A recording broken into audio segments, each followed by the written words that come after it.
Ladies and gentlemen, it's the Shawn Mackey Show. He's so unpredictable. Mother Nature calls him for advice.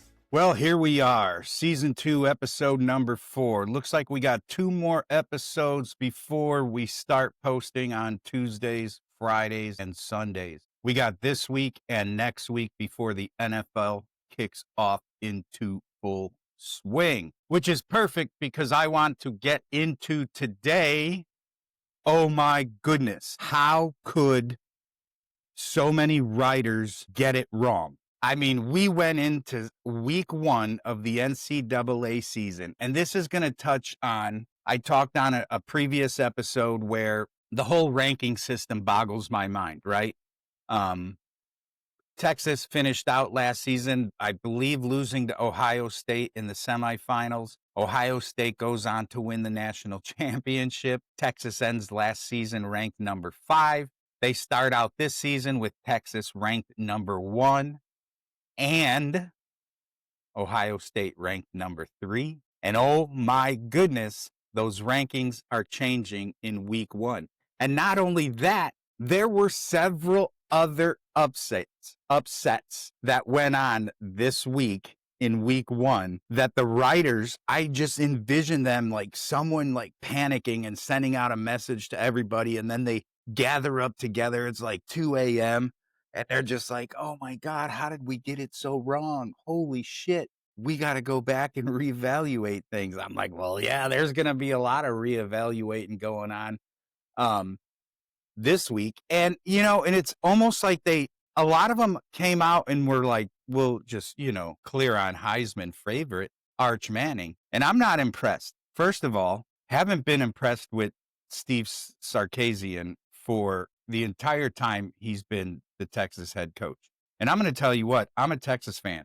There's my Bevo. Here's the patch when my dad, his name was William Charles Mackey, and he went, and I believe from the stories he told, don't know how accurate it could be, but that he played ball there for a semester out of the Army.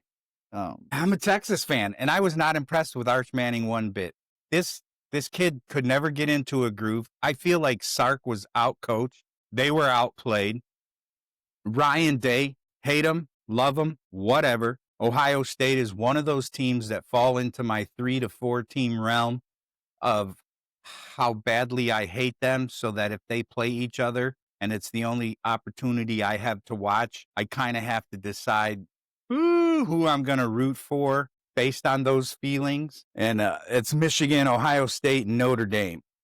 And I got some connections to Notre Dame. I was in that movie a couple of days filmed out there, Rudy, but it's just like my dad hated him. And I learned everything from old man pops, right? And so, it's one of those things where like, well, how bad do you hate Notre Dame? Well, which one do you hate the most? If they're playing each other, who do you root for if that's the only game that's on? Can you just watch the game and not find yourself rooting for somebody? No, I always find myself sitting there like, oh, and then if it seems like close and the game's close, I'm just like, oh, and I find myself rooting for somebody. And I don't like it because I really don't like Michigan, Ohio State, or Notre Dame.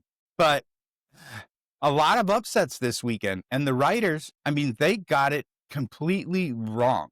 Okay. So I haven't even had a chance to look into, I've been trying to record this episode since Saturday. And it's actually going to drop today on Monday. I'm recording it on Monday. So you're getting it a few minutes after I'm done recording it on Monday afternoon, Labor Day. Happy Labor Day to everybody out there. Anyway. But I've been having issues with it. So when we look into the scores for this week, this is one of the things that I love about college football.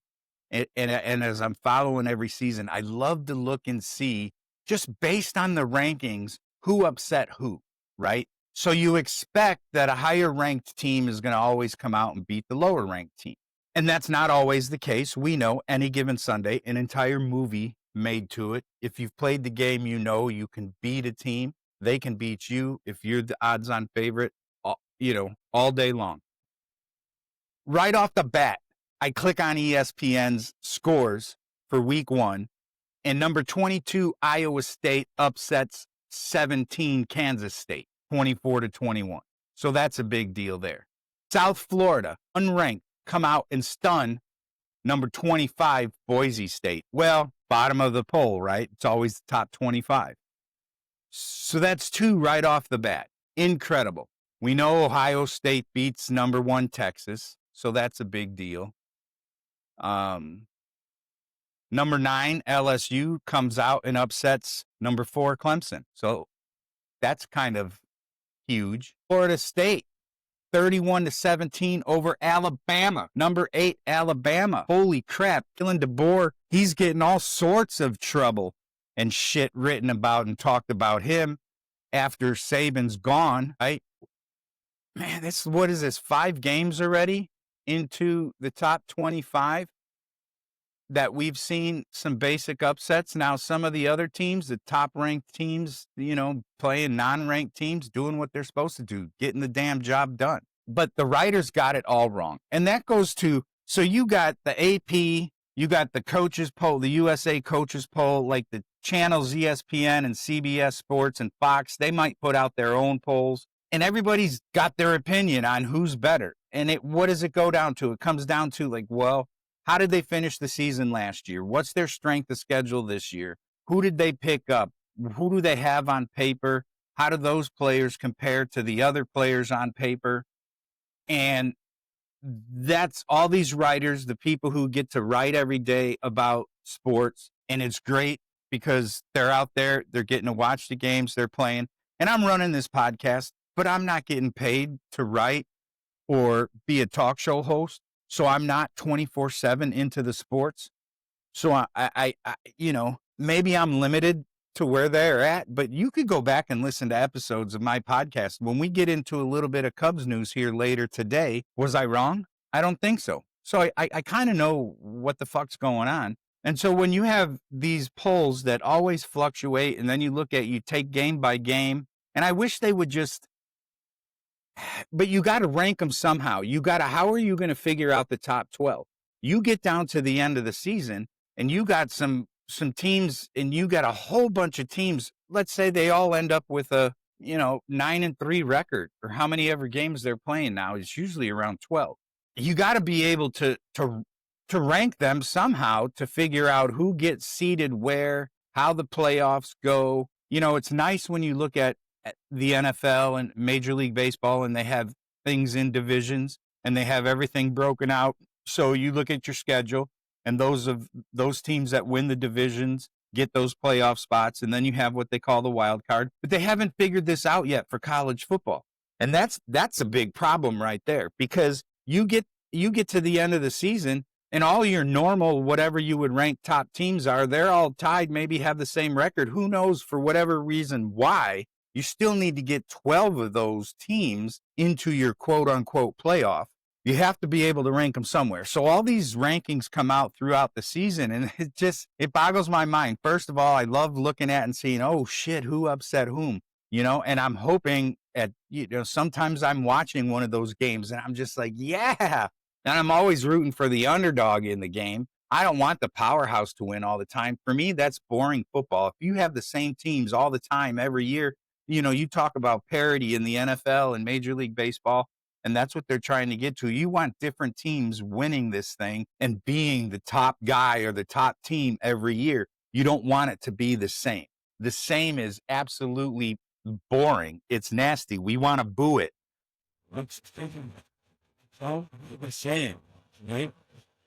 We want to come out and we want to see other teams get a shot. Now, NIL, that's something we can get into later. That's another thing that has me confused. Name, image, and licensing or likeness. To me, I thought this was a great opportunity for players. I thought it was going to be like, you're on campus. You're at Florida State. You're at Miami, University of Texas. So around town, people recognize you. You're a big deal. I thought this was an opportunity for smaller mom and pop schools to be able to pay these kids to come out and do be on site, sign some autographs, put a cardboard cutout, pay these kids. They'd be able to make some pocket money, maybe enough. And yes, and I felt the bigger cats could come after some of the bigger superstars, Nike and Adidas, things of that nature. To me, it seems like it's just now schools just like signing the highest player, the best player, offering the most money for people to come play. You got players who are like, well, if you ain't going to play me, Florida Atlantic is going to offer me $500,000. I'll go there, and people entering the transfer portal and players shifting teams constantly. It's crazy now to watch NFL or NCAA football. And you see a guy, it's like, last year he played for Oregon. 2 years ago he played for Oregon State. And then before that he was playing at Notre Dame. And now here, starting quarterback for UCLA. It's like, what? That was unheard of back in the old school days. But now kids are just back and forth, highest bidder, just hand them that money. And I think it could be something that ruins college football. I don't know. I was more in favor of it being a situation where Subway in the college town, might offer, $1,000 a month to a kid to do a few local commercials for him and then, stop by the restaurant every now and again. And then the kid would have some pocket money and it'd make life a little bit easier. But that's not the way it seems to be going. And I know I've gotten away from the college football rankings, but week 1 was a plethora of upsets. So this is going to be interesting this season now to continue to follow the top 25, the AP that comes out. Usually it's by Tuesday morning. You can find something about it. But now I want to shift gears. So a couple of weeks ago, I told you I had the whole confusing, the complicated Kyle Tucker thing swirling around in my mind. And so I want to put that to rest. I understand Kyle Tucker's point of view as a player. And he thought he could play through it, and he didn't see it necessary to go on the IL. But I think you can trace the Cubs' struggles back to when Kyle Tucker knew early on that he had this fracture or was recuperating from this fracture in his hand. It was affecting his game. He said it was like a pain tolerance thing, so that's all he needed to get through. But sometimes you got that pain, that underlying pain, and it affects you.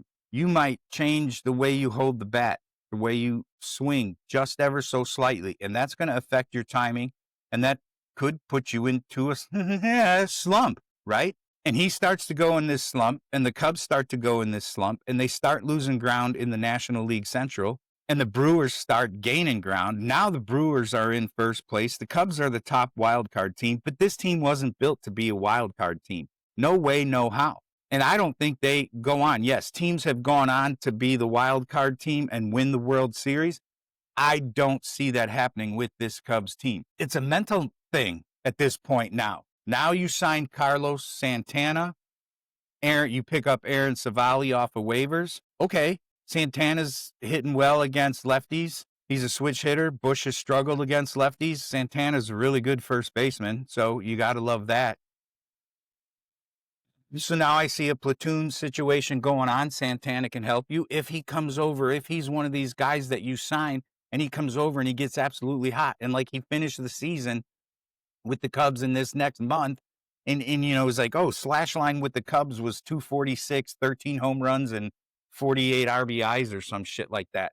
I don't know. Aaron Savali, there's another guy you get dusted off by one team and another team picks you up. So hopefully he can solidify something somewhere because they're having trouble on that pitching staff. But has been exposed a little bit, been giving up the long ball a lot in the last couple of outings. So we'll see.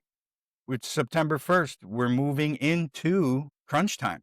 You could still play good enough ball to overtake the Brewers depending on what happens with them and who they have left. Maybe you can still win the National League Central. We'll have to wait and see now. But a lot of the things I was worried about way back in spring training have come to fruition with the Cubs. And it's not like I'm some all-seer kind of person. It's just there's a track record. And, if you've been paying attention for the last couple of seasons, this is what you get.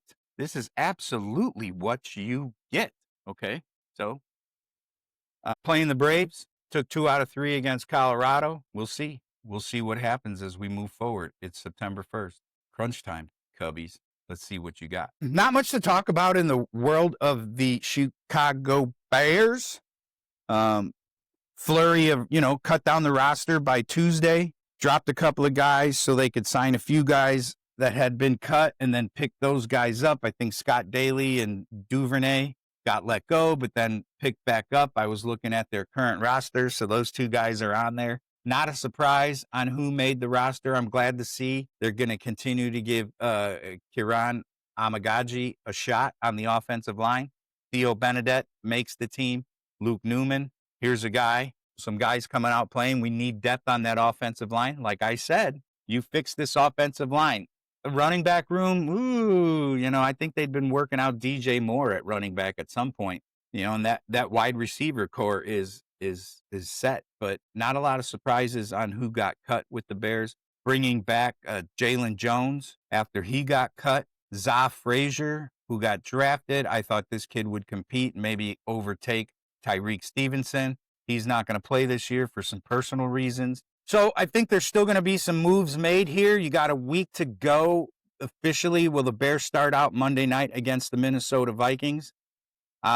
We got a week to go. There still could be some moves made here or there. I don't know. Are they mad because the Packers ended up signing Micah Parsons? Look, the Bears were never going to offer that kind of money. No way. I'm still waiting to see, we're in year 2 of Caleb Williams. If this kid goes out and nails it and he gets to that end of his rookie contract, is this a team that signs him and is smart? Or is this the team that says, he's 4 years into the league now. Why give him that kind of money? We got what we wanted. Maybe they get a Super Bowl. I don't know. So we'll have to wait and see what the Bears do. But I don't think they were ever going to be willing to part with and give up that kind of money to that dude, even though the rumors were swirling. So now are they mad because they didn't have a chance and then they go after someone else? So we're still going to have to see if they pick up another edge rusher. You lost Austin Booker for 4 weeks.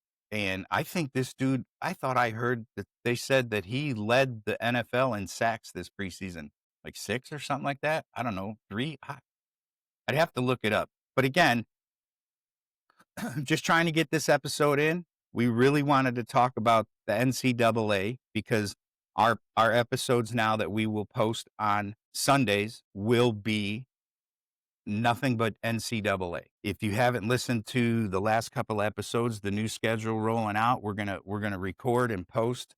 If you can see it, you can't see it behind me now with this new camera setup, but we got a schedule up there. Let's see. You don't watch videos, but I got the Shawn Mackey Show production notes up there. But anyway,